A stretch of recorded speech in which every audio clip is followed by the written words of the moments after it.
और H greater than और equal to है जी, और जी बराबर है सी के। अब सी जो है वो ग्रेटर देन और इक्वल टू है टी।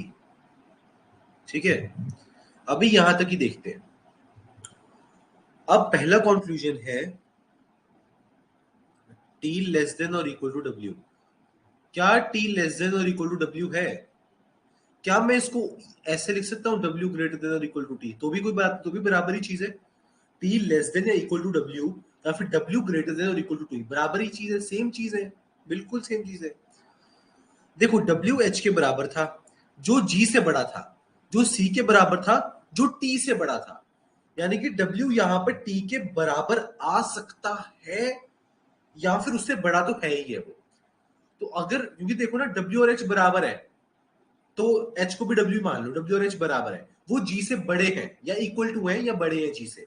जी और सी बराबर है, जी और सी बराबर है। अब सी को भी आप जी मान लो, ठीक है, सी को भी आप जी मान लो, कंफ्यूजन दूर करो, जी और सी बराबर दिए गए हैं। अब डब्ल्यू बड़ा है या फिर बराबर है जी के, और जी बड़ा है या फिर बराबर है टी के, तो डब्ल्यू तो ऑटोमेटिकली टी से बड़ा होगा या फिर किसी एक केस में उसके बराबर आ जाएगा। तो टी जो है वो यहां डब्ल्यू टी से बड़ा होगा या बराबर होगा, तो टी ऑटोमेटिकली डब्ल्यू से या स्मॉल होगा या फिर बराबर होगा।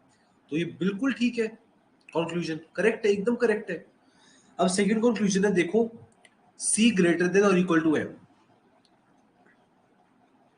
अब देखो T less than equal to L था और L less than equal to M था, और सेकंड हमें कंक्लूजन दिया हुआ था सी ग्रेटर देन और इक्वल टू एम। देखो जो सी है वो टी से बड़ा है या इक्वल टू है। अब जो एम है वो भी टी से बड़ा है या इक्वल टू है। अब सी भी टी से बड़ा है, एम भी टी से बड़ा है, तो सी और एम का कंपैरिजन नहीं हो सकता। तो ये हमें नहीं पता ठीक है या नहीं है, तो ये कंक्लूजन नहीं है। कंक्लूजन है जो हमें ठोस तरीके से पता है, बिल्कुल ठीक है। So correct answer is option number 4, only one follows. और कौन सा वाला है? वो फर्स्ट वाला है, ठीक है। Thank you so much guys, make sure you do give amazing ratings. I hope I help. Thank you so much.